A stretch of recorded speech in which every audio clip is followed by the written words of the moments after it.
السلام عليكم ورحمة الله وبركاته.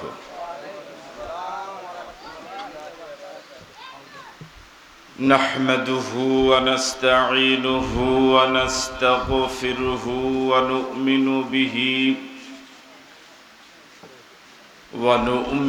به ونتوكل عليه ونعوذ بالله من شرور أنفسنا ومن سيئات أعمالنا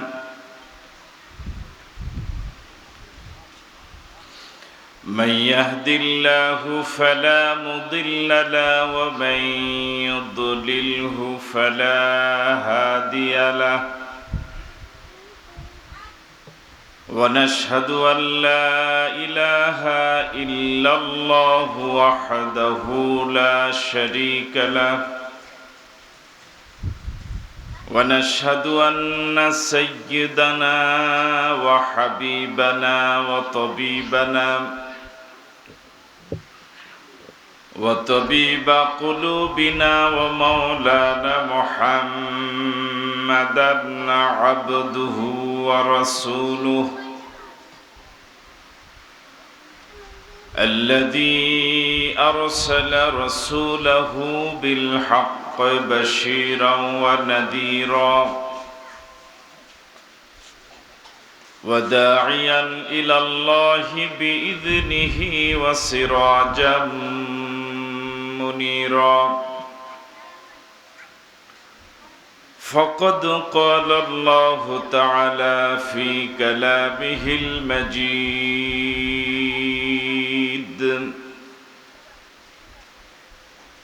وفي فرقانه الحميد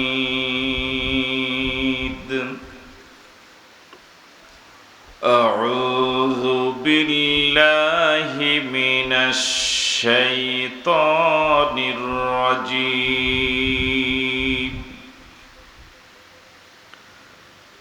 بسم الله الرحمن الرحيم إن الله وملائكته يصلون على النبي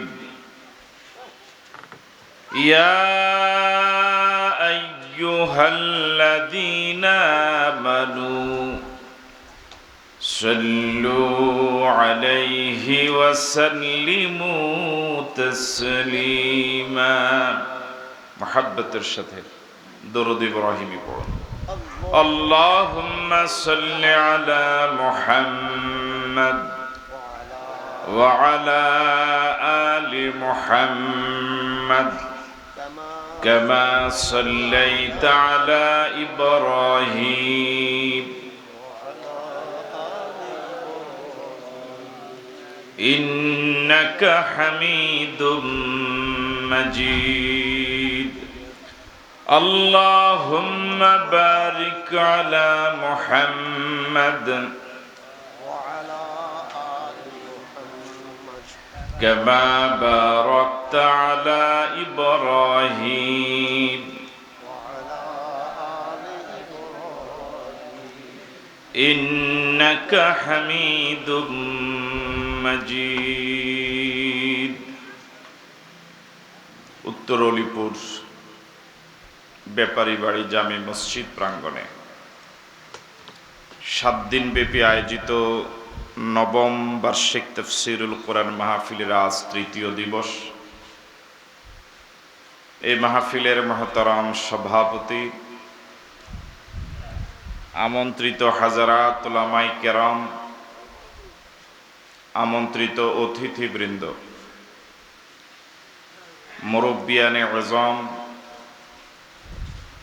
মাহফিল কমিটির সম্মানিত সদস্যবৃন্দ, প্রিয় যুবক বন্ধুরা, ব্যবসায়ী ভাইরা, পর্দার অন্তরালে শ্রবণরতা শ্রদ্ধেয়া মা এবং বোনেরা, আসসালামু আলাইকুম ওয়া রাহমাতুল্লাহি ওয়া বারাকাতুহু। আল্লাহ সুবহানাহু ওয়া তাআলার দরবারে শুকরগুজার হচ্ছি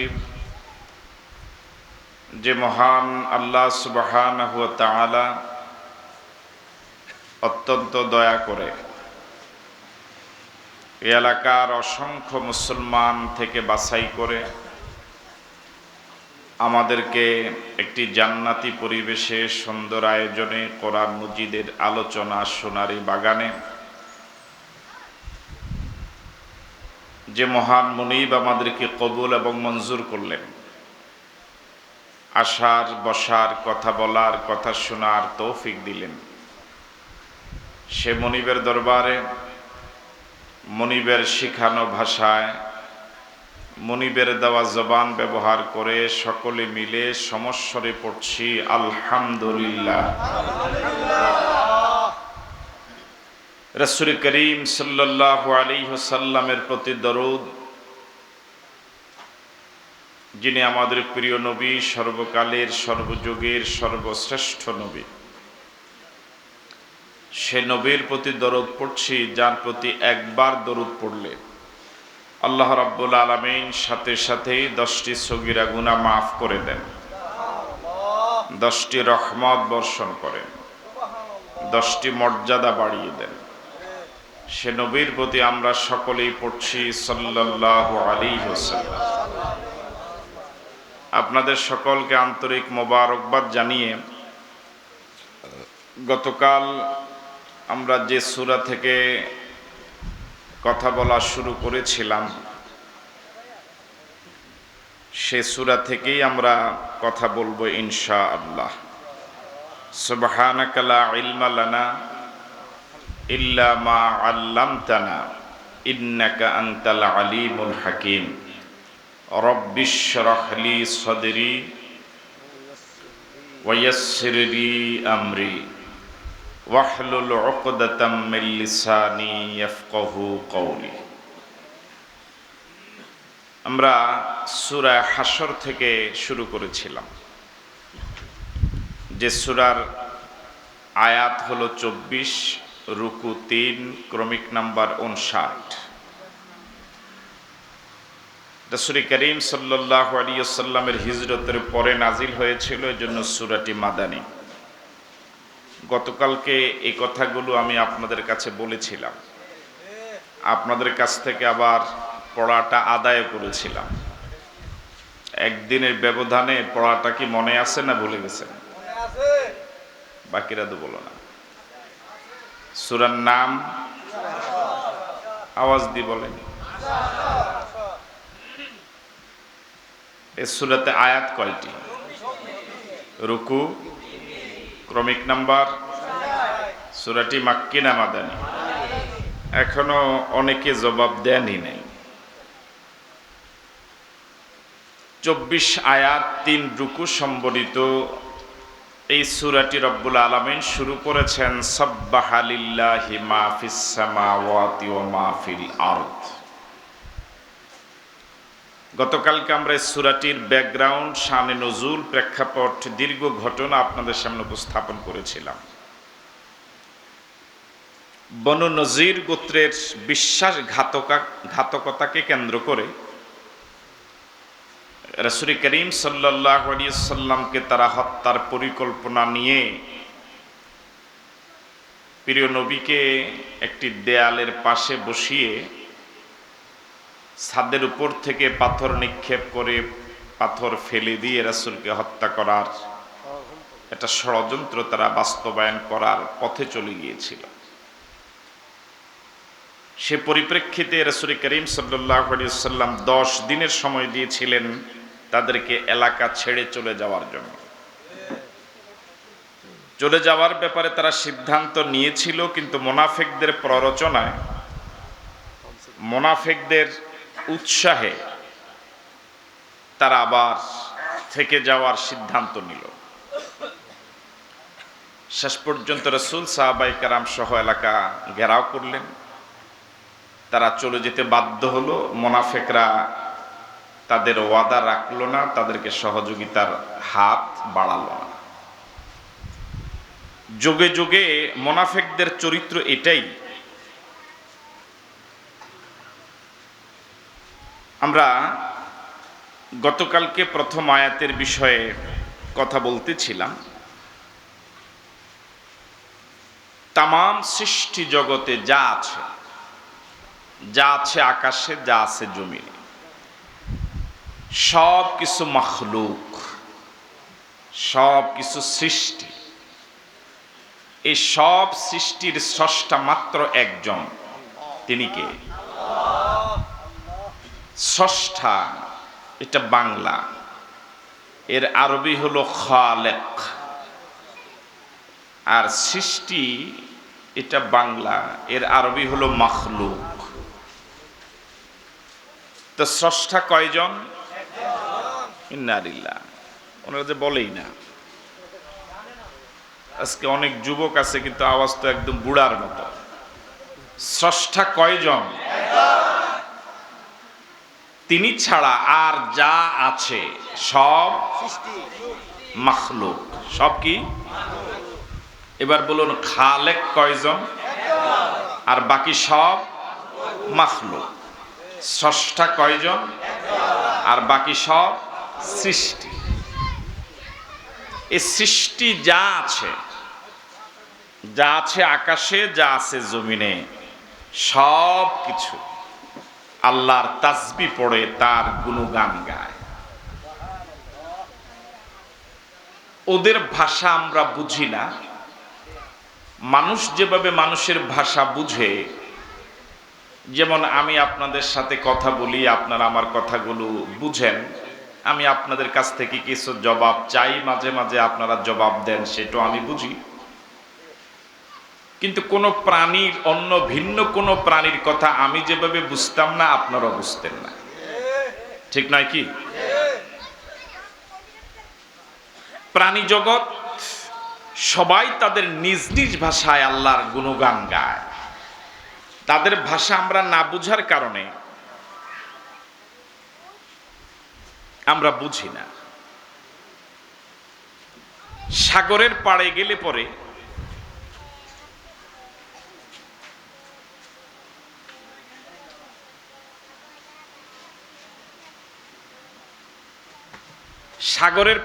পরে আমরা শুধু কি বলে এটাকে, ঢেউয়ের কলতান শুনি, আওয়াজ শুনি। কিন্তু এই আওয়াজ, এর ব্যাখ্যা বিস্তৃত আমরা কিছুই জানি না। সাগরের ঢেউ তার এই আওয়াজ দিয়ে শুধু আল্লাহরই গুণগান গায়। পাখি আকাশে হয়তো কুহু কুহু বলে ডাকে, আমরা দুনিয়ার জমিন থেকে শুধু কুহু কুহুই শুনি।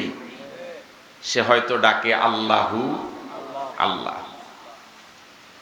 ঠিক এভাবে পৃথিবীর প্রতিটি প্রাণী, প্রতিটি মাখলুক গুণগান গায় কার? শুধু নাফরমানি করে মানুষ না বলে এভাবে বলেন যে আমরা। শুধু নাফরমানি করে কারা? আল্লাহ রাব্বুল আলামিন বলেন, সাব্বাহা লিল্লাহি মা ফিস সামাওয়াতি ওয়া মা ফিল আরদ ওয়া হুয়াল আজিজুল হাকীম। সাত আকাশে যা আছে, বিস্তীর্ণ জমিনে যা আছে, সব আল্লাহর গুণগান গায়, সব আল্লাহর তাসবিহ পড়ে। প্রথম দিন বলেছিলাম, বিজ্ঞানীদের ভাষায় আকাশ শুধু বলে দুনিয়ার জমিন থেকে মানুষ যতদূর মহাশূন্য দেখে, এই খালি জায়গাটাকে বিজ্ঞানীরা আকাশ বলে। কিন্তু শরীয়তের পরিভাষায় এটাও আকাশ। আর এই মহাশূন্যের উপরে সাত আকাশ রয়েছে, যেগুলো কঠিন পদার্থের। এক আকাশ থেকে আরেক আকাশ 500 বছরের রাস্তা, ওগুলোই মূল আকাশ। গ্রহ নক্ষত্র, চন্দ্র, সূর্য যা আমরা দেখি, যা আমরা দেখি না, সবগুলো প্রথম আকাশের নিচে মহাশূন্যে ঘুরে। আজ পর্যন্ত এই মহাশূন্যে ঘূর্ণয়মান কোন গ্রহ উপগ্রহ একটার সাথে আরেকটার ধাক্কা লাগলো না। আইদ মানে কার? আরো জোরে বলেন কার? এরপর আল্লাহ রাব্বুল আলামিন বলেন হুয়াল আজিজুল হাকিম। কেন তার গুণগান গাবে না তামাম মাখলুকাত, তামাম সৃষ্টি জগৎ কেন তার গুণগান গায়? এই জন্যে তার গুণগান গায় যেহেতু তিনি পরাক্রমশালী, তিনি হলেন মহাজ্ঞানী। আল্লাহু আকবার। আপনি কাউকে সম্মান করতে হলে তার সম্মান পাওয়ার যোগ্যতা তো তার থাকা লাগবে, ঠিক নয় কি? কাউকে আপনি অনার করবেন, সম্মান করবেন, তার কথা মেনে চলবেন, এই মেনে চলার জন্য অতটুকু যোগ্যতা তার থাকা লাগবে। মানুষ কোনো অপদার্থকে মেনে চলে না, মানুষ কোনো অযোগ্যকে সম্মান করে না। যদিও এখন শুরু হয়েছে, হ্যাঁ, এখন তো অযোগ্য যে যত বেশি তার দাফট তত বেশি।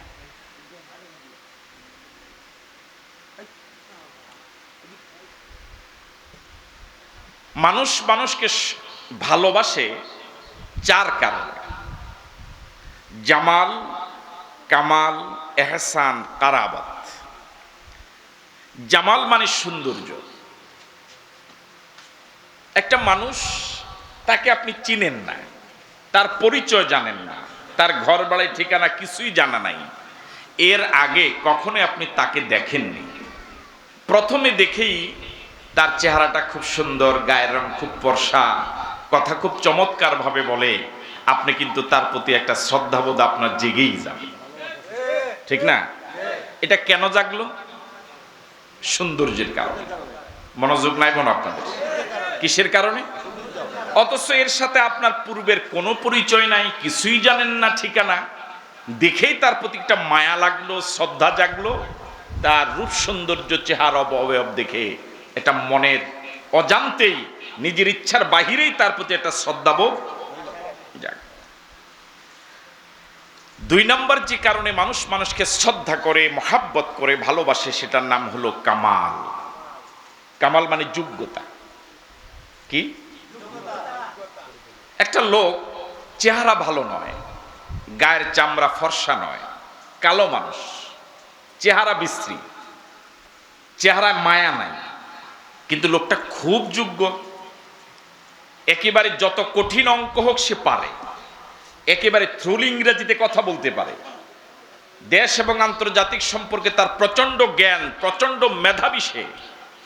তার এই পরিপূর্ণ যোগ্যতার কারণে চেহারা যদি কালো হয়, চেহারা যদি বিশ্রী হয়, তার প্রতি আপনার একটা শ্রদ্ধাবোধ জাগবে। কথা বলে ঠিক নয় কি? তিন নাম্বার, এহসান। লোকটার ভিতরে রূপ সৌন্দর্য নাই, চেহারাও মায়াবী নয়, জ্ঞানীও নয়, তেমন কোনো বিচক্ষণতা তার মাঝে নাই, কিন্তু আপনি একদিন কঠিন বিপদে পড়ে গিয়েছিলেন, সে তখন আপনার প্রতি এহসান করেছে, আপনার ওই বিপদে আপনার পাশে দাঁড়িয়েছে। আপনি যদি মানুষ হন, এই লোকটার এই এহসানকে আপনি স্মরণ করে তার প্রতি শ্রদ্ধাবোধ জাগবে, ভালোবাসা জাগবে। আমি কি কথা বুঝতে পারছি আপনাকে? কিন্তু অমানুষ যারা, যে লোকটা বিপদে আপনাকে সহযোগিতা করলো, তার প্রতি মানুষ যারা, তার শ্রদ্ধা জাগে, ভালোবাসা জাগে। আর যারা অমানুষ, বিপদ থেকে সেরে যাওয়ার পর ওরে আবার বিপদে ফালানোর চেষ্টা করে। চার নম্বর হলো কারাবাত। কারাবাত শব্দের অর্থ হলো নৈকট্য, কাছাকাছি থাকা। একটা ছাত্র আরেকজন ছাত্রের সাথে একসাথে একই রুমে ছাত্রাবাসে থাকে, বোর্ডিংয়ে থাকে, একই রুমে পাশাপাশি, অথবা কর্মজীবনে দুইজন একই রুমে মেসে থাকে, 2 বছর, 3 বছর, 5 বছর। এই লোকটা আপনার পাশের সিটের যে লোকটা, যার সাথে আপনি দীর্ঘদিন থাকেন, সে সুন্দরও নয়, তেমন যোগ্য নয়, আপনার প্রতি তার কোনো কি নাই, এই এহসানও নাই, আপনার প্রতি তার কোনো দয়াও নাই, কিন্তু একসাথে দীর্ঘদিন থাকার কারণে তার প্রতি আপনার একটা ভালোবাসা তৈরি হবে কি হবে না? আমার ভাইরা, এই কথাটা এই জন্যই বললাম, মানুষ মানুষকে শ্রদ্ধা করার জন্য তার কোনো না কোনো অবদান আপনার প্রতি কি করা লাগবে? থাকা লাগবে। মানুষ মানুষকে শ্রদ্ধা করে, সম্মান করে, অনার করে তার যোগ্যতার কারণে তাকে মেনে চলে। তাম পৃথিবীর সৃষ্টি জগতের সব কিছু ইচ্ছা অনিচ্ছায় আল্লাহর গুণগান গায়, তারই তাসবিহ পড়ে, 24 ঘন্টা তারই শুকর আদায় করে। এবার আপনাদের কাছে প্রশ্ন, তাম পৃথিবীর সব মাখলুকাতের শুকরিয়া, কৃতজ্ঞতা, তাসবিহ, পুত পবিত্রতা পাওয়ার মতো আল্লাহ কি যোগ্য? হ্যাঁ, কত আনা, কত পার্সেন্ট? 100% জবাব তো দিলেন না। কত পার্সেন্ট? এই জন্য আল্লাহ রাব্বুল আলামিন বলেন, মানুষ শোনো, তাম পৃথিবীর সব মাখলুকাত আমি আল্লাহ তাসবিহ খামোখা এমনি পড়ে না। ওয়া হুয়াল আজিজুল হাকিম,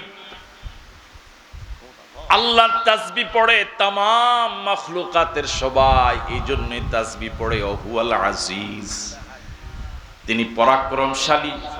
সব মাখলুকাতের তাসবিহ পাওয়ার তিনি একমাত্র উপযোগী। তিনি ছাড়া তামাম মাখলুকাতের তাসবিহ পাওয়ার, প্রশংসা পাওয়ার বিকল্প দ্বিতীয় আর কেউ নাই। জোরে কোন সুবহানাল্লাহ।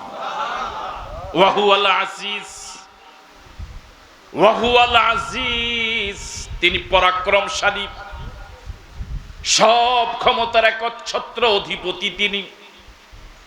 তার বিকল্প কেউ নাই, তার দ্বিতীয় কেউ নাই, তিনি অদ্বিতীয়। সব ক্ষমতার মালিক কে? আরো জোরে বলেন কে?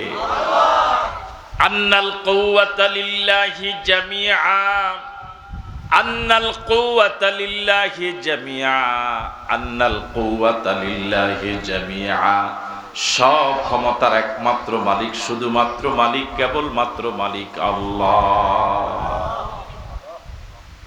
ওয়া হুয়াল আজিজ, তিনি পরাক্রমশালী, একচ্ছত্র ক্ষমতার অধিপতি তিনি। কিন্তু মানুষ, দুনিয়ার মানুষের চরিত্র হলো এরকম, আয়াতের শুরুতে যে সবাই আল্লাহ তাসবিহ পড়ে, সবাই আল্লাহকে একচ্ছত্র ক্ষমতার অধিপতি মনে করে, আজিজ মনে করে, যে মানুষেরা আল্লাহর প্রশংসা করে না, গুণকীর্তন গায় না, ওরা কিন্তু একচ্ছত্র ক্ষমতার অধিপতি আল্লাহকেও মনে করে না, বরং নিজেকেই ক্ষমতাধর মনে করে।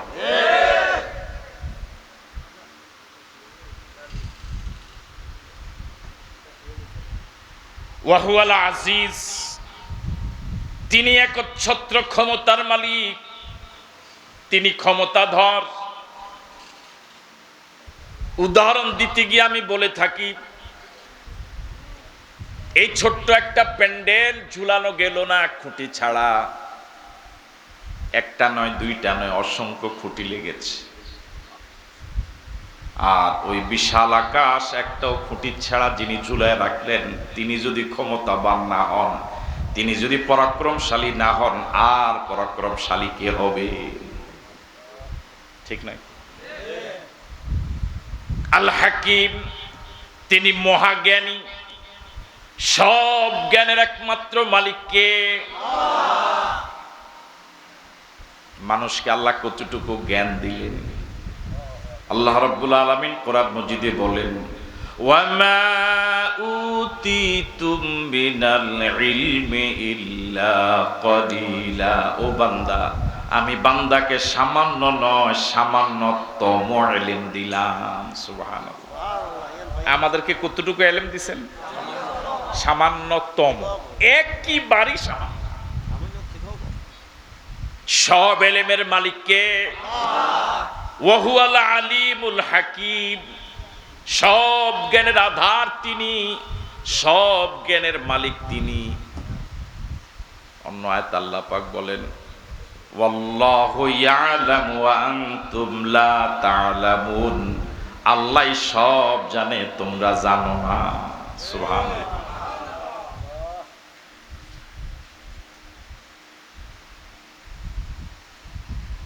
এবার আল্লাহ রাব্বুল আলামিন বলেন, হুয়াল্লাযী আখরাজাল্লাযীনা কাফারু মিন আহলিল কিতাবি মিন আহলিল কিতাবি মিন দিয়ারিহিম লিআউয়ালিল হাশর। এই সূরার নাম কি? সবাই বলেন। আচ্ছা, হাশর শব্দটা আর কি কখনো শুনছেন? বাংলায় কি হাশর শব্দটা ব্যবহার হয়? কথা কয় না কেন? ধরে নেন আপনি বাজারও গেলেন, প্রচন্ড ভিড়, বাসে উঠতেছিলেন, প্রচন্ড জ্যাম, আধা ঘন্টা আটকে ছিলেন, 1 ঘন্টা 2 ঘন্টা। বাস স্টেশনে আপনি গিয়ে 2 ঘন্টা পর্যন্ত অপেক্ষা করে এরপরে বাসে উঠলেন খুব কষ্ট করে। এই যে সকাল থেকে সন্ধ্যা পর্যন্ত আপনার বাস স্টেশনে বাসে উঠা, বাজার করা, এই যে ঝামেলাগুলো, এই সবগুলোর বিবরণ আপনি ঘরে আইসে আপনার ওয়াইফের কাছে কিভাবে দিবেন? আজকে একটা হাসর গেছে, হ্যাঁ বুঝেন না মনে আমার কথাটা? আজকে সকাল থেকে সন্ধ্যা পর্যন্ত এই যে বাজারে, হাটে, বাস স্টেশনে বাসে উঠা, এই ঝামেলা যা গেল আপনার শরীরের উপর দিয়া, এই টোটাল এই কথাটাকে আপনি এসে কি বলবেন? আজকে একটা হাসর গেছে। তাহলে হাসর শব্দটা বাংলায় কি হয়? ব্যবহার। আল্লাহ রাব্বুল আলামিন মানুষের মৃত্যুর পরে সবাই যখন মৃত্যুবরণ করবে, পৃথিবী যখন ধ্বংস হয়ে যাবে, আবার সবাইকে যে ময়দানে উঠাবেন, এটাকে কি বলে? কি বলে? হাসর। হাসর শব্দের এক অর্থ হলো একত্রিত করা। কি করা? হযরত আদম আলাইহিস সালাতু ওয়াস সালাম থেকে শুরু করে পৃথিবীর সর্বশেষ মানুষ পর্যন্ত সবাইকে রব্বুল আলামিন যে ময়দানে উঠাবেন, ওই ময়দানের মানুষের পায়ের নিচের জমিনটা তামা হয়ে যাবে, মানুষগুলো সব উলঙ্গ হবে, মানুষের মাথার উপরে সূর্য এসে যাবে, সূর্যের সবগুলো মুখ জমিনের দিকে দেওয়া হবে, কারো পরনেই কোনো বস্ত্র থাকবে না, প্রতিটি মানুষের জন্য অতটুকু জায়গায় বরাদ্দ থাকবে, যতটুকু জায়গায় সে দাঁড়িয়ে আছে এদিক সেদিক ঘুরবারও কোনো সুযোগ। এভাবে 1 দিন নয়, 2 দিন নয়, দুনিয়ার হিসেবে নয়, আখেরাতের হিসেবে 50,000 বছর পর্যন্ত মানুষগুলো দাঁড়িয়ে থাকবে। এই টোটালি ব্যবস্থাপনা, এই ময়দান, এই দাঁড়ানো, এই সকলকে একত্রিত করার, এটাকে বলা হয় হাসরের ময়দান। হাসরের ময়দান এটা হলো সচিত্র একটা প্রতিবেদন। ঠিক আছে কথা? একত্রিত করা।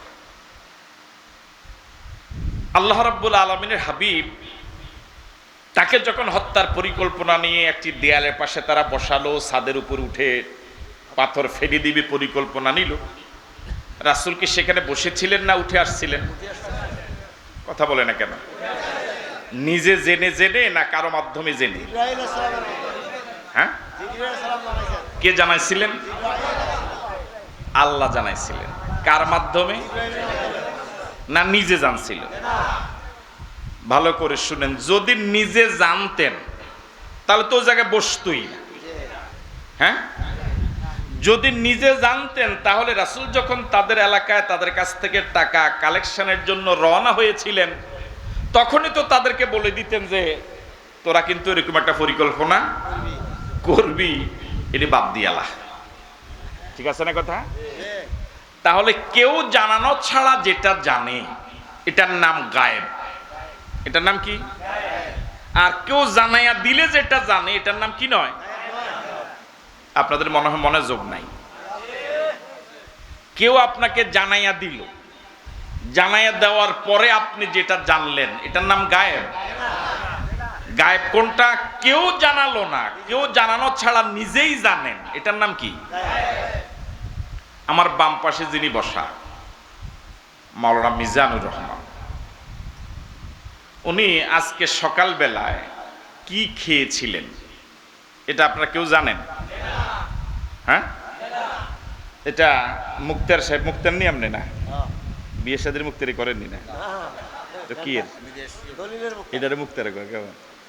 তো উনি আপনাকে জানাইয়া দিল যে সকালবেলা মাওলানা মিজান সাহেব এই মেনুতে খেয়েছেন। এখন উনি জানানোর কারণে আপনি জানলেন, এটার নাম গায়েব? আপনাকে তো আরেকজনে জানাই দিল, আর কেউ জানালো না। আপনি এখানে বসেই বলতে পারছেন যে হ্যাঁ উনি অমুক জায়গায় গেলেন, এটা খেলেন, এই করেছেন, ওই করেছেন, কেউ জানালো না, কোনো মাধ্যম ছাড়া, এটার নাম গায়েব। ঠিক আছে কথা? কেউ জানানো ছাড়া যিনি জানেন তিনি কে? তাহলে গায়েবের একমাত্র মালিক আল্লাহকে কেউ জানানো লাগে না, আর বাকি কেউ জানানো ছাড়া বলতে পারে না। আমি কি কথা বুঝতে পারলাম? আল্লাহকে, আল্লাহ জানার জন্য কারো মাধ্যম নেওয়ার প্রয়োজন, কারো জানানো ছাড়াই যিনি জানেন তিনি হলেন কে? আর এটার নাম হলো গায়েব। তাহলে গায়েবের মালিক কে? ঝামেলা নাই তো আপনাদের এলাকায়? তাহলে জানানো ছাড়া যিনি জানেন তিনি হলেন আল্লাহ, আর বাকি সকলেই আল্লাহ পাক জানানো ছাড়া কেউ।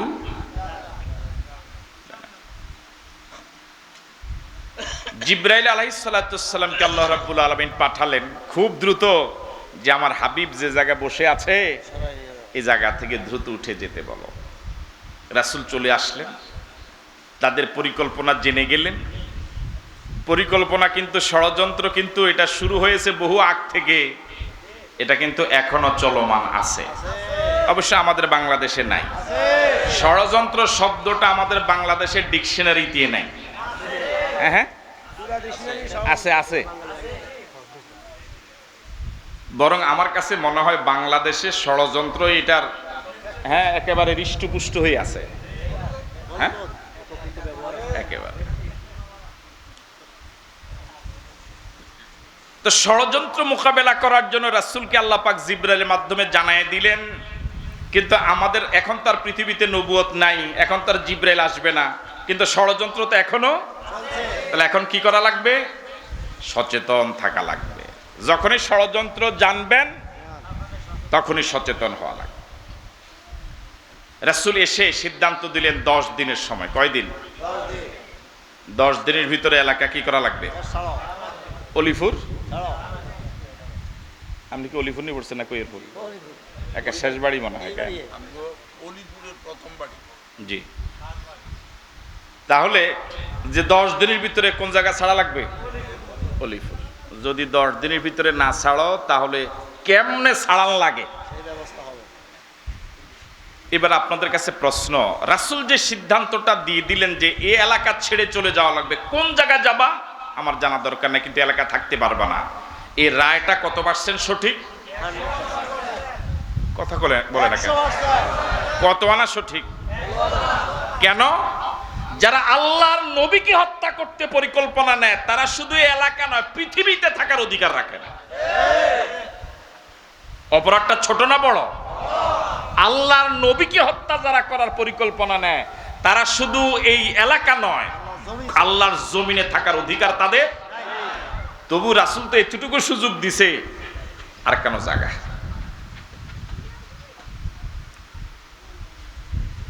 এবার আল্লাহ রাব্বুল আলামিন বলেন, রাসূলের সিদ্ধান্ত জানাই আসছে তো, কথা কয় না কেন?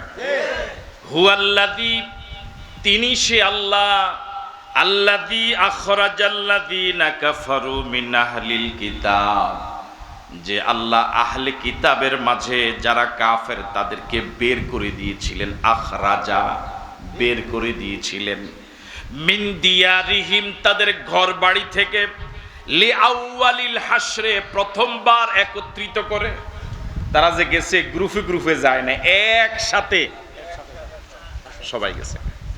হ্যাঁ এখনো না বড় বড় মুরব্বীরা মুরিদদেরকে ফালাইয়া আহারে। হ্যাঁ আচ্ছা, আমার বুঝে আইয়ে না, আপনারা একটু বুঝানছে দেখি। আপনারা যে কন একজনে আরেকজনের বিপদে এত মহব্বত, এত মায়া, ফিসাবে আপনারা গরু দেন, ছাগল দেন, যে ফিসাবে আমারে পরকালে কি করব, পার করব।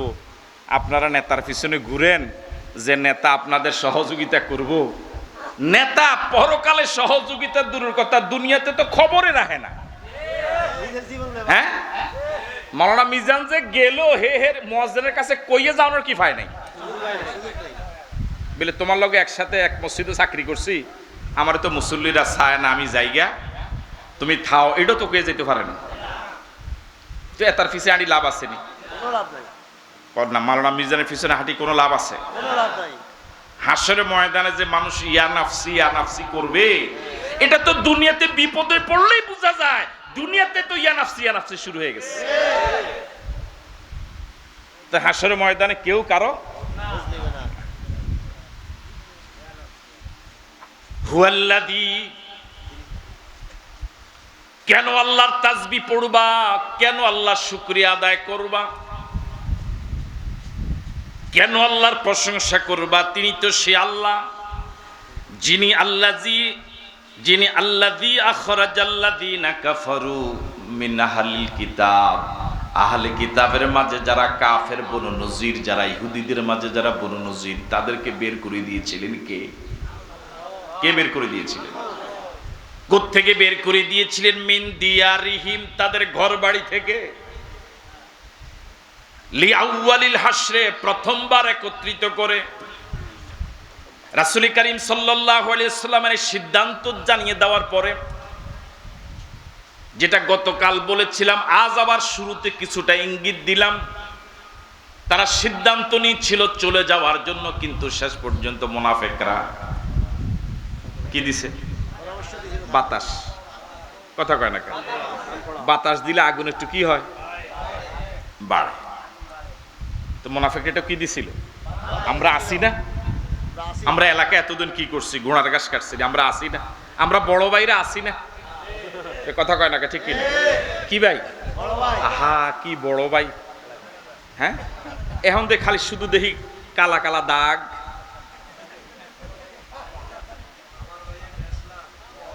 আমার ভাইয়েরা, শেষ পর্যন্ত রাসূলের সিদ্ধান্ত তারা প্রথমে মানতে চেয়েছিল, কিন্তু ওই মুনাফিকদের সরদার আব্দুল্লাহ ইবনে উবাই ইবনে সলুল, তার পরামর্শে মুনাফিকরা ইহুদিরা সিদ্ধান্ত চেঞ্জ করলো যে না, আমরা যাব না, যেহেতু আমাদের পক্ষে লোক আছে। কিন্তু রাসূল 10 দিনের মাথায় তাদের এলাকা ঘেরাও করলেন। শেষ পর্যন্ত তারা চলে যেতে বাধ্য হয়েছিল। মুনাফিকরা তখন আর পাশে দাঁড়ায় নাই। এই বনু নজির গোত্রের ইহুদিরা 2 এলাকায় গিয়েছিল। এই মদিনা ছেড়ে একদল গিয়েছিল সিরিয়ায়, আরেক দল গিয়েছিল খায়বরে। কোন জায়গায়? তাহলে এখানে যে কয়েক হাজার ছিল, সবাই এই মদিনার এই বনু নজির গোত্রের এই জনপদ ছেড়ে রাসূল এবং সাহাবায়ে কেরামের প্রতিরোধের মুখে নিজের ঘর বাড়ি বানানো সুন্দর ঘর বাড়ি ছেড়ে সব চলে গিয়েছিল। কেউ সিরিয়ায়, কেউ কোথায়? কথা বলে না কেন? খায়বর। 2টা জায়গা, একটা হলো খায়বর আর একটা হলো সিরিয়া। তো এখন একটা দেশই আছে, সিরিয়া নামে এখন একটা কি আছে? এই ইহুদিরা এই সর্বপ্রথম নিজের দেশ ত্যাগ করতে বাধ্য হয়। এই জন্য এটাকে আল্লাহ পাক বলেছেন লিআউয়ালিল হাসরে, প্রথমবার একত্রিত করে তাদেরকে বিতাড়িত করা হয়েছিল, আল্লাহ পাক বের করে দিয়েছিলেন। আর হযরত ওমর রাদিয়াল্লাহু তাআলা আনহুর আমলে এই ইহুদিদেরকে আবার সংঘবদ্ধ প্রতিরোধের মুখে খায়বর থেকে আবার সব সিরিয়া পাঠাই দিয়েছিল। ওটা হলো দ্বিতীয়বার। ওটা হলো প্রথম স্বাধীনতা, আর এটা হলো দ্বিতীয় স্বাধীনতা। কথা কয় না, ঠিক কিনা? তাহলে প্রথম স্বাধীনতা হলো এটা, মদিনা থেকে সব বের করে দিয়েছিল। কেউ গেছে কোথায়? সিরিয়া। কেউ গিয়েছে খায়বর।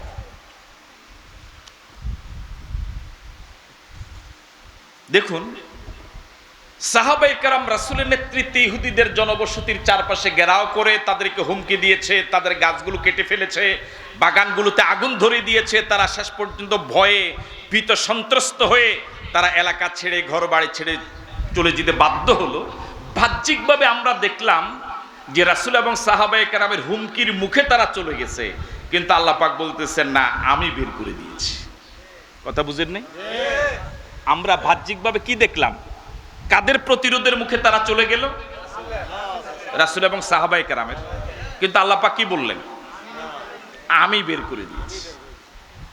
তার মানে তারা যে পরিমাণ শক্তিশালী ছিল অস্ত্রে শস্ত্রে যুদ্ধে, যে জাতীয় বিজ্ঞ ছিল, আল্লাহ পাক যদি তাদেরকে বের করে দেওয়ার সিদ্ধান্ত না নিতেন, পৃথিবীর কেউ তাদেরকে বের করতে। বর্তমান অবস্থাটাও দেখেন না, যদি আল্লাহ পাকের সাহায্য যদি না থাকতো, এখানে এটা যেভাবে আইকা দিয়া এই টেবিলের সাথে লাগা ছিল, কথা বুঝেন নাই মনে হয়? আইকা চিনেন না মনে আপনারা? গাম এডিনন দাম নাই, এডিন আইকাটা বেশি একটু কি তো ধরেন এটা এই টেবিলের সাথে আইকা সবচেয়ে পৃথিবীর শক্তিশালী আইকা দিয়া যেভাবে লাগাইছিল, এটা পৃথিবীর কোনো মানুষ, কোনো আন্দোলন, কোনো মিছিল, কোনো মিটিং 15, 16, 17 বছরে এটারে টানতে টানতে এটা ছিঁড়ে গেছে, কিন্তু কি হয় না, উঠে নেই। তাহলে কি বোঝা গেল? আল্লাহ পাকের যদি সিদ্ধান্ত না হতো, এটা দরকার ছিঁড়ে যাব, কারণ এটা তো লাগছে বালা করে, হ্যাঁ? কিন্তু আল্লাহর কি মেহেরবানি, এখানে যে এটা আইকিয়া দিয়ে লাগাইছে, আল্লাহ এমন ভাবে উঠাইলো এটা বুঝাই যায় না। এখন ফাঁসার মধ্যে কোনো আইকে নাই। সুবহানাল্লাহ বাড়ি যে কইয়া আমি মনে বুঝাতে পারি নাই। তাহলে এখন এখানে দেখা যায় যে নিশ্চয় কোনো আইকা নাই, এখানেও কি নাই, আইকা নাই, আল্লাহ পাক। তাহলে উঠাইছে কে? আল্লাহ। ইহুদিরা যেভাবে শক্তিশালী হয়ে নিজের বসতি স্থাপন করেছে দুর্গের ভিতরে, এই জন্য আল্লাহ পাক বলেছেন যে হুয়াল্লাযী আখরাজাল্লাযীনা কাফারু মিন আহলিল কিতাব, তিনি তো সে আল্লাহ যে আল্লাহ ইহুদিদেরকে, কাফেরদেরকে নিজের ঘর বাড়ি থেকে প্রথমবার একত্রিত করে বের করে দিয়েছিলেন। যে আল্লাহ তোমাদেরকে এমন শক্তিশালী একটা জালেমদের থেকে এলাকাকে মুক্ত করলেন, ওই আল্লাহর তাসবিহ না পড়ে কার তাসবিহ পড়বা? তাহলে ইহুদিরা এলাকা ছেড়ে পালিয়ে যাবার পরে এখন বিজয় মিছিল নয়, এখন গরু কাটি খাওয়ানোর সময় নয়, এখন আল্লাহ শুকরিয়া আদায়ের সময়। কিন্তু আমরা তো এখন শুকরিয়া টুকরিয়া পরে মনে করছেন যে না, চেয়ার এটা তো খালি, এটা তো আমি যে আগে বইয়ে যাই, কথা কয় না কেন? কেউ কেউ রাত্রে এখন স্বপ্নে দেখা শুরু করছে যে আমি তো বইয়া গেছি। আমরা নাই মনে হয় নাকি? আমি কি বুঝতে পারলাম? আল্লাহ বলতে ইহুদিদেরকে তোমরা সরাও নাই, তোমরা তো বাস্তবে শুধু ময়দানে আল্লাহু আকবার বলেছ, কিন্তু সিদ্ধান্ত দিয়েছি আমি আল্লাহ। সুতরাং তাসবিহ আমারই পড়া লাগবে, প্রশংসা আমারই করা লাগবে। আবার তুমি চেয়ারে বসে আমি আল্লাহকে ভুলে যেও না।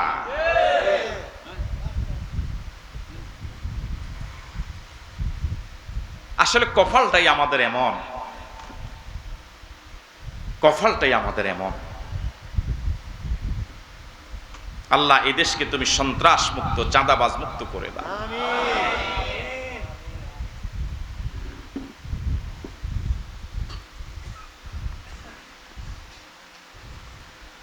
হুয়াল্লাযী আখরাজাল্লাযীনা কাফারু মিন আহলিল কিতাবি মিন দিয়ারিহিম লিআউয়ালিল হাশর।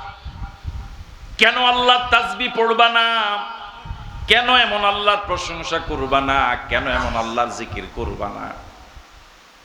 যে ইহুদিরা, যে বনু নজির গোত্র, তোমাদের প্রিয় নবী, আল্লাহর পরে যার মর্যাদা, তামাম মাখলুকাতের উপরে যার মর্যাদা, ওই নবীকে যারা হত্যা করার পরিকল্পনা নিয়ে রাসূলকে একদম দেয়ালের পাশে বসিয়ে ছাদের উপর থেকে পাথর ফেলে দিয়ে কিছুক্ষণ পরে মেরে ফেলবে এরকম পরিকল্পনা নিল, ওই আল্লাহ ওই জালেমদেরকে, ষড়যন্ত্রকারীদেরকে শুধু শাস্তি দেন নাই, একদম নিজের ঘর বাড়ি থেকে এলাকা ছেড়ে অন্য জায়গায় চলে যেতে বাধ্য করলেন। এমন আল্লাহরই তো প্রশংসা করা দরকার। একটু কল্পনা করেন, মানুষ সুখের সময় আসলে পরে মানুষ অতীত দুঃখের কথা ভুলে যায়। ছেলেরা যখন চাকরি বাকরি শুরু করে তখন মা বাবার আগের কষ্টের কথা ভুলে যায়। বাবা কত কষ্ট করে হালতাস করে ছোট্ট দোকানদারি করে মাথার গাম পায়ে ফেলে খেয়ে না খেয়ে অসুস্থতা ভোগ করে ডাক্তার দেখাই নাই টাকার অভাবে, এত কষ্ট করে যে বাবা সংসারটা ধরে রেখেছে, ছেলেকে লেখাপড়া করাইছে, ছেলেরা কিছুদিন পরে স্বাবলম্বী হলে পরে আগের অবস্থা, ওই দুঃখের দিনের কথা ভুলে যায়। তখন আর এই ছেলের কাছ থেকে মা এবং বাবা ভালো ব্যবহার পায় না।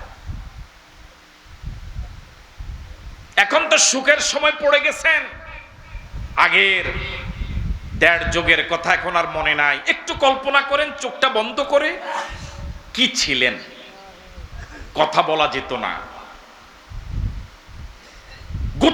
গোটা দেশটা ছিল ভীত এবং সন্ত্রস্ত, জিম্মি ছিল।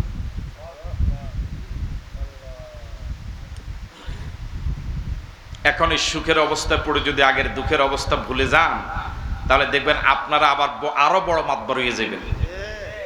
হ্যাঁ, কি হইবেন মাতবর, বুঝেন না? মাতবর, আরো বড় মাতবর হয়ে যাবেন।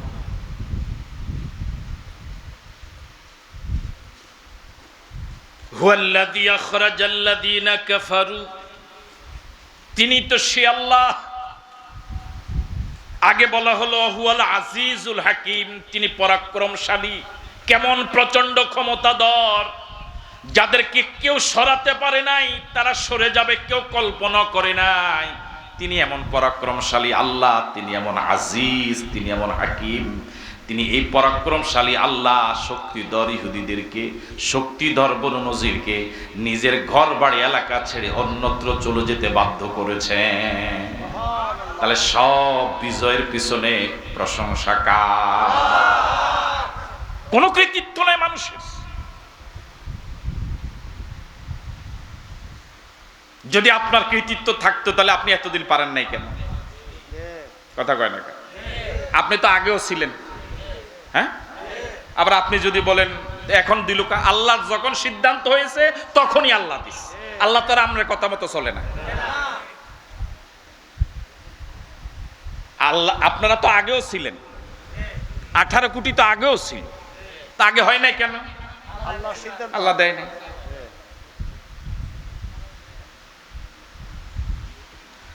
হুয়াল্লাযী আখরাজাল্লাযীনা কাফারু, কেন এমন আল্লাহর প্রশংসা করবা না? কেন এমন আল্লাহর তাসবিহ পড়বা না? কেন এমন আল্লাহর তাসবিহ পড়বা না?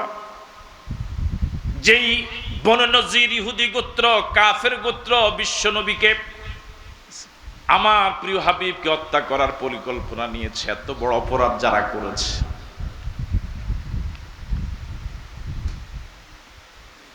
তাদেরকে ওই আল্লাহ নিজের ঘর বাড়ি থেকে সবাইকে একত্রিত করে বের করে দিলেন। সুতরাং তোমাদের উপরে আল্লাহ যে এত বড় দয়া করলেন, জালেমদেরকে এলাকা ছাড়া করলেন, এই জন্য এমন আল্লাহর প্রশংসা করা দরকার, তাসবিহ পড়া দরকার। তাহলে অহংকার করব না, শুকরিয়া আদায় করব কার?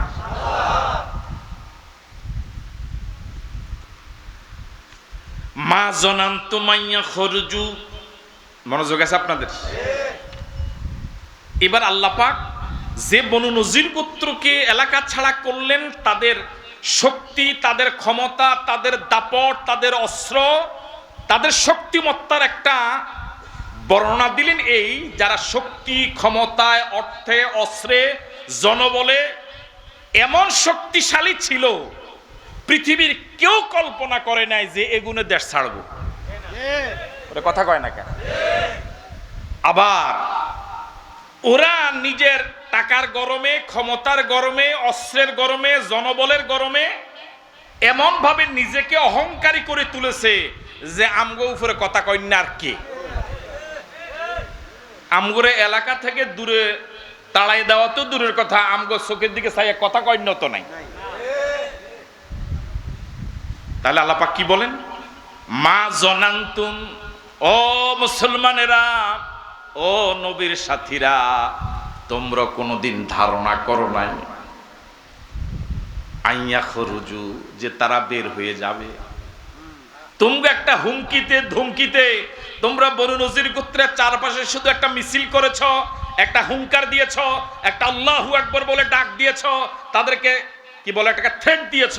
তোমাদের এই থ্রেডে তারা চলে যাবে, তোমরা এটা কল্পনাও আসলে হতো, নামলেই গুলি, কল্পনা করে নাই যে। হ্যাঁ, আল্লাহ রাব্বুল আলামিন বলেন, মা জনান্তুম, ও নবীর সাথীরা, তোমরা ধারণা করো নাই, আইয়া খুরুজু, ওই বনু নজির গোত্র যেরকম শক্তিশালী ছিল, টাকাওয়ালা, ক্ষমতাওয়ালা, দাপটওয়ালা, অস্ত্রওয়ালা, এবং প্রত্যেকের বাড়ি হলো এক একটা ক্যান্টনমেন্ট। বুঝেন নাই? ইহুদি বনু নজির গোত্র, তাদের ঘরগুলোই ছিল বাংকার। বাংকার বুঝেন তো? সেনাবাহিনীর যুদ্ধের ক্যাম্প। তাদের প্রত্যেকটা বাড়ি ছিল এরকম সেনাবাহিনীর দুর্গ, প্রত্যেকটা বাড়ি ছিল ক্যান্টনমেন্ট। তারা প্রত্যেকেই শত্রুদের সাথে মোকাবেলা করার মতো নারী, পুরুষ, শিশু, বৃদ্ধ সবাই কি করে? যুদ্ধ করার জন্য, প্রতিরোধ নেওয়ার জন্য সক্ষম। সুতরাং এরকম একটা দল, তোমাদের এই বনু নজির গোত্র তোমাদের একটা হুমকিতে চলে যাবে, এটা তোমরা কখনো কল্পনাও। শেষ পর্যন্ত তা আসলে মানুষ মনে করছে যে না, আল্লাহ না ধরলে কি রে, কথা কয় না কেন? এরকম একটা অবস্থা হয়েছিল নি আপনাকে? না, এরকম একটা অবস্থা হয়েছিল তো, যে আমার মনে ডাকে না, এই আন্দোলন গেল না। আর যদি আল্লাহ কোনো সময় ধরে, এছাড়া আর হইতো না। তো কয়েকদিন আগে তো আপনারা কইছেন যে না, আল্লাহ না ধরলে, তো এখন আবার কি কোনো আমরা না করছি? কথা কয় না, বুঝেন নাই? কয়দিন আগে আপনারা কি কইছেন? আল্লাহ না ধরলে, আর এখন কি কন? আল্লাহর এখন কোনো কৃতিত্ব আপনারা দেন না, সব আমনে গো। হ্যাঁ, আমরা কি আসেন নিয়ে না গেছেন কাকে জানি?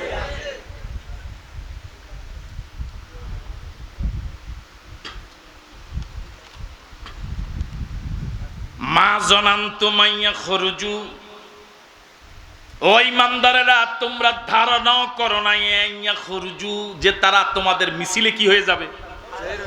পালিয়ে যাবে, বের হয়ে যাবে। তারা বনু নজির গোত্র নিজের এলাকা ছেড়ে এভাবে চলে যাবে, এটা তোমরা ধারণাও। তাহলে বাইর করছে কে? খুব আস্তে কম, আরো জোরে বলেন। তো এমন আল্লাহর তাসবিহ না পড়ে, প্রশংসা না করে কার প্রশংসা করেন? এখন কইতে আছেন অমুক দেশ তো যদি ভিডিওটা না ফাটাইতো, কয় নিরম না, কয় না।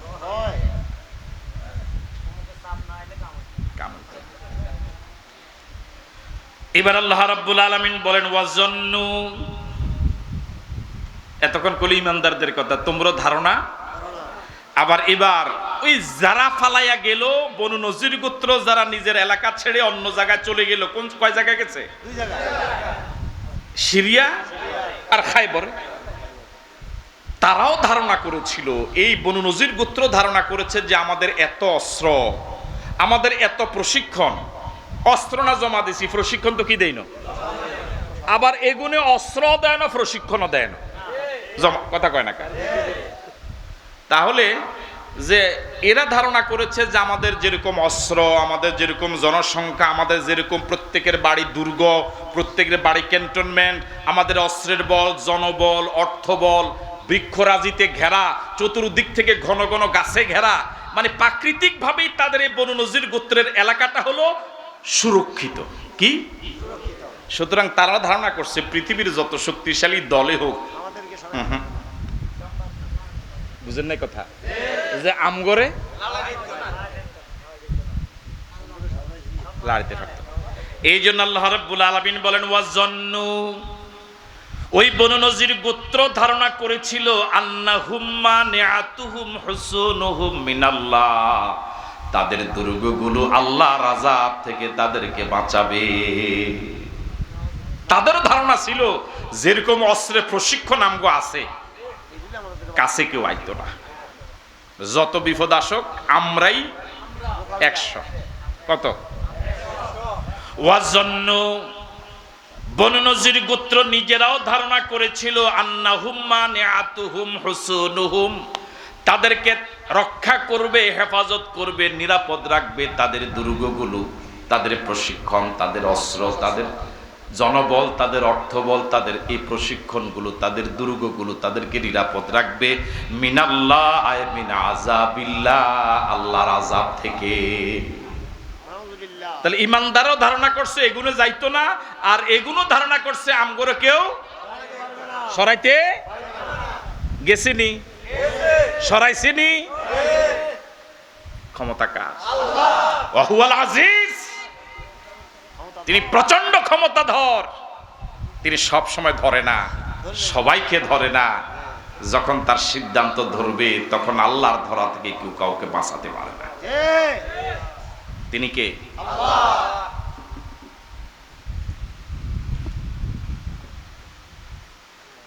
এবার আল্লাহ রাব্বুল আলামিন বলেন ফাআতাহুমুল্লাহু মিন হাইসু লাম ইয়াহতাসিবু।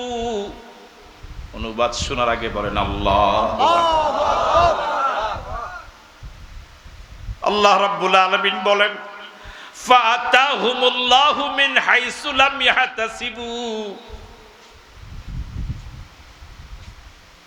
সাহাবায়ে কেরাম চতুর্দিক থেকে ঘেরাও করে আছেন। যাদেরকে ঘেরাও করে আছেন তারা এই ঘেরাওতে, এই মিছিলে, এই আন্দোলনে এই এলাকা ছেড়ে চলে যাবে এটা তারা ধারণা করে নাই। তারা ঘেরাও অবস্থায় আছে। তারা মনে করেছে চারদিকে যতই ঘেরাও করুক আমাদের এই দুর্গগুলো আমাদেরকে বাঁচাবে। আল্লাহ পাক বলে ঠিক এমন অবস্থায় ফাআতাহুমুল্লাহু মিন হাইসু লাম ইয়াহতাসিবু, আল্লাহর আযাব এবং গজব, আল্লাহর সিদ্ধান্ত এমন চতুর্দিক থেকে আসা শুরু করেছে তারা ধারণা করে নাই এই দিক থেকে যে এই মাইর আসবে। এমন জায়গা থেকে এমন মাইর আসছে কল্পনাও করে নাই। ছোট্ট ছোট্ট বাচ্চারা পানি খাওয়াইবো, মহিলারা বিল্ডিং থেকে কাপড় চোপড় ফালাইবো যে টিয়ার গ্যাস থেকে বাঁচার জন্য। চতুর্দিক থেকে এভাবে ভীমরুলের মতো মানুষ সাহায্যের জন্য রাজপথে লাখ লাখ কোটি কোটি নেমে যাবে তারা ধারণা করে না।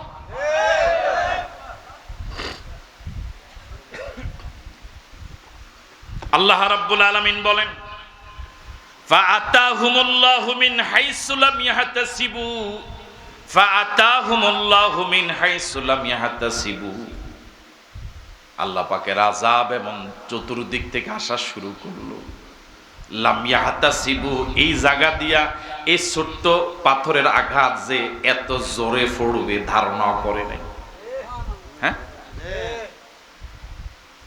আমি তো চেয়ারে আছি, ওমা মুক্তার সবাই একবার ৪৫ মিনিট কিটা কয় এটি কোন মাথায় ধরেনি কথাটা।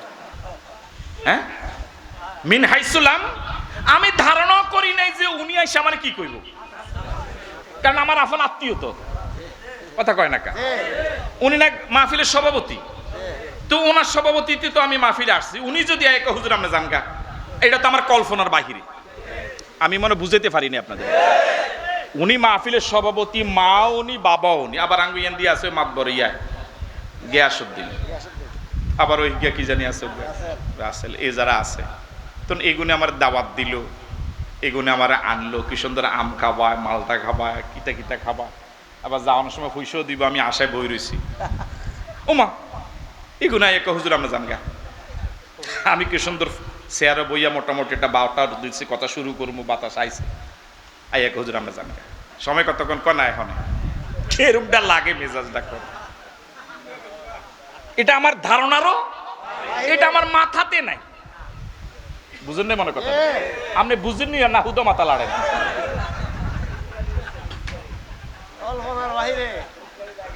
ফাতাহুমুল্লাহ, ফাতাহুমুল্লাহ, ফাতাহুমুল্লাহ। আল্লাহ চলে আসলেন, আল্লাহর আযাব চলে আসলো, আল্লাহর সিদ্ধান্ত চলে আসলো। ফাতাহুমুল্লাহ, আতাহুমুল্লাহ, আল্লাহর সিদ্ধান্ত চলে আসলো।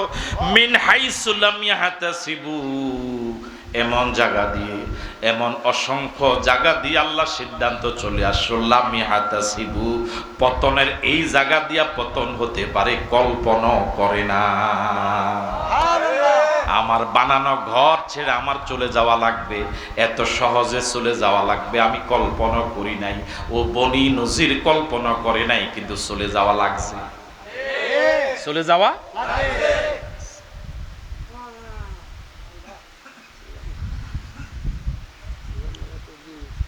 আসলে আমরা তো অধৈর্য, ঈমান দুর্বল হওয়ার কারণে আল্লাহকে এখনো না চিনার কারণে মাঝে মাঝে আমরা কি হয়ে যাই, হতাশ হয়ে যায়, নিরাশ হয়ে যাই। আল্লাহ যে আছে বুঝা যায়, বুঝা যায়। وَقَذَفَ فِي قُلُوبِهِمُ الرُّعْبَ وَقَذَفَ فِي قُلُوبِهِمُ الرُّعْبَ يُخْرِبُونَ بُيُوتَهُمْ بِأَيْدِيهِمْ وَأَيْدِي الْمُؤْمِنِينَ فَاعْتَبِرُوا يَا أُولِي الْأَبْصَارِ فَاعْتَبِرُوا يَا أُولِي الْأَبْصَارِ। এবার আল্লাহ পাক বলেন وَقَذَفَ فِي قُلُوبِهِمُ الرُّعْبَ। এই বনু নজির যে গেছে শুধু ঘর বাড়ি ছেড়ে চলে গেছে, বিষয়টা এরকম না যে আচ্ছা গেলাম গা, যাওয়ানোর সময় একটা মাতবাড়ি করে গেছে, এরকম না, বরং চোখের ফানিতে ডরে। কথা কি আমি বুঝতে পারছি নি? এটা আল্লাহ পাক বলে ওয়াকাযাফা ফি কুলুবিহিম। আল্লাহ পাক ওই বনু নজির গোত্রের যারা চলে গেল, যারা চলে যাচ্ছে, তাদের অন্তরে ভয়ের সাগর ঢেলে দিছে, নয় তাদেরকে ভয়ের সাগরে ঢুকাই দিছে।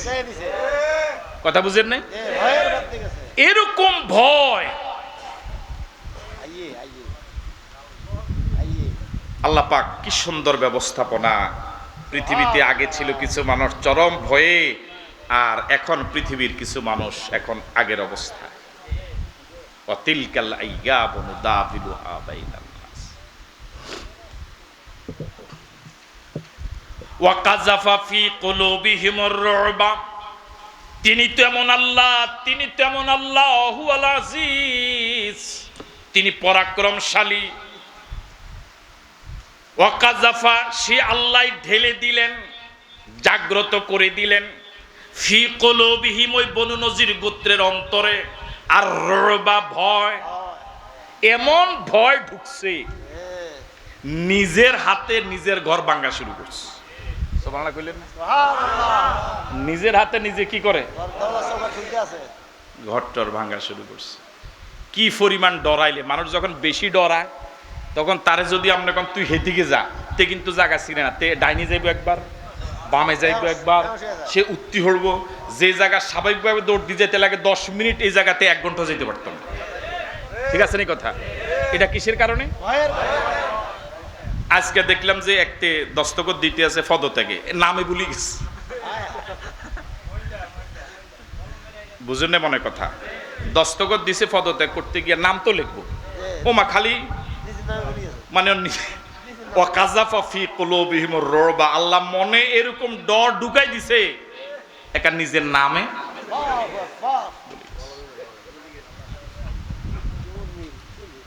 ওয়াকাযাফা ফি কুলুবিহিমুর রু'বা।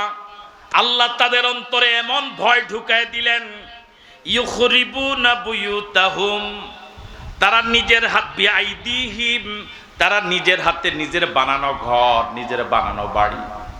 ওই লোকে সা আমার আয়াতটির অনুবাদ ঠিক আছে নি? সা ঠিক আছে নি? দেখছেন নি? হে সাইতে আছে মোবাইলের ভিতরে, আমি যে কই আয়াতটির অনুবাদ ঠিক আছে নি? দেখছেন পাবলিক কত চালাক।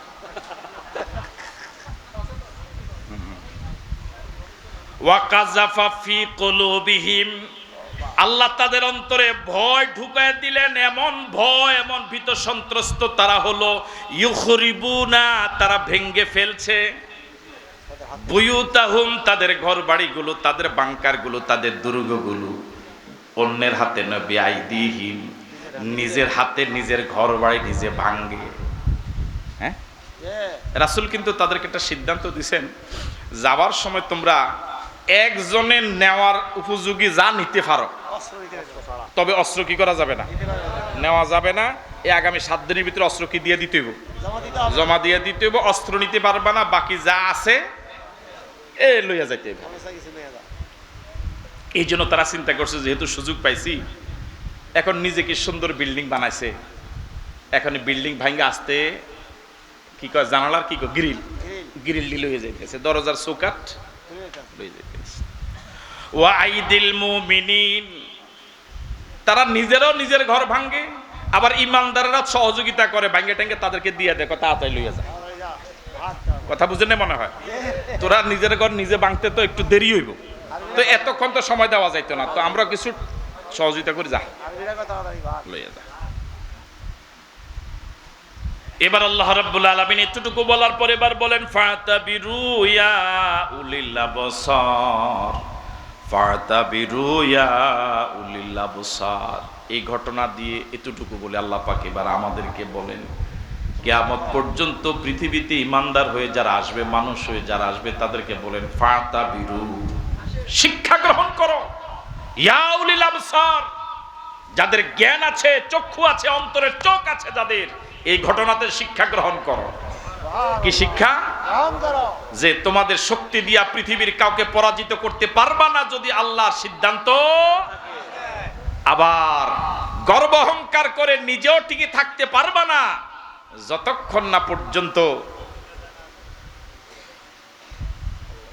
যতক্ষণ পর্যন্ত না গর্ব অহংকার পরিত্যাগ না। ইহুদি বনু নজির গোত্র অহংকার করেছিল যে আমাদের ঘর বাড়ি আমাদেরকে কি করবে?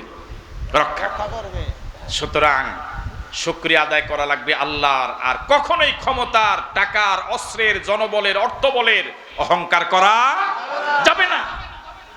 অহংকার যে পতনের মূল, এই কথাটাকে আর শুনছেন? এবার বলেন তো দেখি এটা কি? আবার কোন অহংকার? ওই দেখেন বুড়া জানে না, সবাই কোন, আরেকবার কোন, অহংকার পতনের মূল। তারা অহংকার করছিল যে বনু নজির গোত্র, আমাদের যে অস্ত্র, যে বাঙ্কা, প্রত্যেকের বাড়ি এক একটা ক্যান্টনমেন্ট না, আল্লাহ পাক কি করে দিছে? মাটির সাথে মিশায় দিছে। তাম সৃষ্টি জগতের সর্বপ্রথম অপরাধের নাম হলো অহংকার। এর আগে সৃষ্টি জগতে আর কোন অপরাধ আল্লাহ পাক আদম আলাইহিস সালাতুসসালামকে মাটি দিয়ে বানাইয়া সব ফেরেশতার সামনে উপস্থাপন করলেন যে সম্মানজনক সিজদা দাও, সবাই দিবে। আবা ওয়াস্তাকবারা, শুধু একজন মুরব্বি দেয় নাই। কে দেয় নাই? একজন মুরব্বি। আবা, সে আল্লাহর হুকুম পালন করতে অস্বীকার করেছে। ওয়াস্তাকবারা, চরম ঔদ্ধত্যপূর্ণ আচরণ করেছে, অহংকার করেছে। কি বলেছে? খালাকতানি মিন নারিন ওয়া খালাকতাহু মিন তিন। আল্লাহ, ওরে যে আমি সম্মানজনক সেজদা দিতে তুমি বলেছো, এটা আমি কেমনে করি? আমার আপনি বানাইছেন আগুন দিয়া, তারে বানাইছেন কি দিয়া? মাটি দিয়া। হ্যাঁ, সুতরাং আমি কি করতে পারবো না? আমার ভাইয়েরা, অহংকার মানুষকে কিভাবে পতন করে। আমি মনে করেছি এই দেশটা আমার, কোন আলেম ওলামা, পীর মাশায়েখ, কোন বুজুর্গ, কোন আল্লাহু আকবার বলা লোকের এই এলাকায় থাকার কোনো কি নাই। এই জন্য আমি মিছিল মিটিং এ সবসময় বলতাম, দেশ থেকে কি করো, এরকম একটা মিছিল ছিল না? হ্যাঁ, তোমরা দেশ থেকে চলে যাও। আল্লাহ পাক অহংকারীদেরকে এভাবে পতন করলেন। আলেম ওলামারা ঠিকই আছে, কিন্তু যারা অহংকার করে, নবীর সাহাবায়ে কেরাম ঠিকই ছিলেন, ওই বনু নজির গোত্র যারা অহংকার করেছে তারা এলাকা ছাড়তে বাধ্য হয়েছে। সুতরাং আমি আপনাদেরকে বিনয়ের সাথে আরজ করব, অহংকার নয়, টাকার গরম নয়, ক্ষমতার গরম নয়, স্বাস্থ্যের গরম নয়, অস্ত্রের গরম নয়, বরং বিনয়ী হন। বিজয় আসার পরে বিনয়ী হওয়া আরো বেশি উচিত, অন্যকে ক্ষমা করে দেওয়া উচিত, ওদের জন্য দোয়া করা উচিত যে আল্লাহ যেন সবাইকে হেদায়েত করে দেয়, আল্লাহ যেন সবাইকে মাফ করে দেয়। তাহলে দেখবেন পৃথিবীটা শান্তির পৃথিবী হবে। আবার যদি আপনারা অহংকার করা শুরু করেন, পৃথিবীটা অশান্তিতে ভরে যাবে। সুতরাং কখনো অহংকার করা যাবে না। ঠিক আছে কথা? ফাতাবিরু ইয়া উলিল আবসার, ফাতাবিরু ইয়া উলিল আবসার। ও জ্ঞানবানেরা, ও বুদ্ধিমানেরা, বিবেকবানেরা, এই ঘটনা থেকে শিক্ষা গ্রহণ করো। অহংকার বনু নজির গোত্রকে ধ্বংস করে দিয়েছে। সুতরাং কোন দল যেন অহংকারী না হয়, কোন ব্যক্তি যেন অহংকারী না হয়। তাহলে তার জন্য আজ হোক কাল হোক বনু নজির গোত্রের মতো এলাকা ছাড়া লাগবে। ঠিক আছে কথা? আল্লাহ আমাদের সকলকে নিরহংকারী হওয়ার তৌফিক দান করুন, বলি আমিন। আরো জোরে সরি বলি আমিন। আজকে আলোচনা এখানে এভাবে শেষ করতে চাই। আজকে 7 দিন ব্যাপী আয়োজিত মাহফিলের আমি উঠতে বলি নাই, আজকের 3য় দিন শেষ হওয়ার পথে। আর মাত্র আছে কয়দিন? ইনশাআল্লাহ তো মাত্র 4 দিন, আগামীকালকে গেলে তো অর্ধেকের বেশি গেছে। তো এই জন্য আপনাদেরকে আজকে কিছু নতুন মুখ দেখেছি, বিশেষ করে যুবক, আমার পক্ষ থেকে ধন্যবাদ এবং মোবারকবাদ। আমরা প্রত্যেকে যদি দাওয়াতি কাজ করি, নিজেরা আসলে এক সওয়াব, দাওয়াতি কাজ করলে যাকে দাওয়াত দিলাম তিনি যদি আসে ডবল সওয়াব, যদি না আসে আপনার দাওয়াতি কাজের সওয়াব আপনি পাবেন। তাহলে দাওয়াতি কাজটা অন্তত করা যায় না? আপনারা প্রত্যেকেই এখানে যারা আছেন, এরকম কেউ নাই যে আপনার কোনো বন্ধু বান্ধব নাই, আপনার পরিচিত আর কেউ নাই, বাড়িতে আর কেউ নাই, এরকম তো কেউ নাই। সুতরাং আপনার পরিচিত বন্ধু বান্ধবকে দাওয়াত দিয়ে মাগরিবের নামাজটা বাকি 4 দিন এখানে জমাতে পড়েই আমরা বসে যাব। এভাবে আমরা প্রস্তুতি নিয়ে আসব।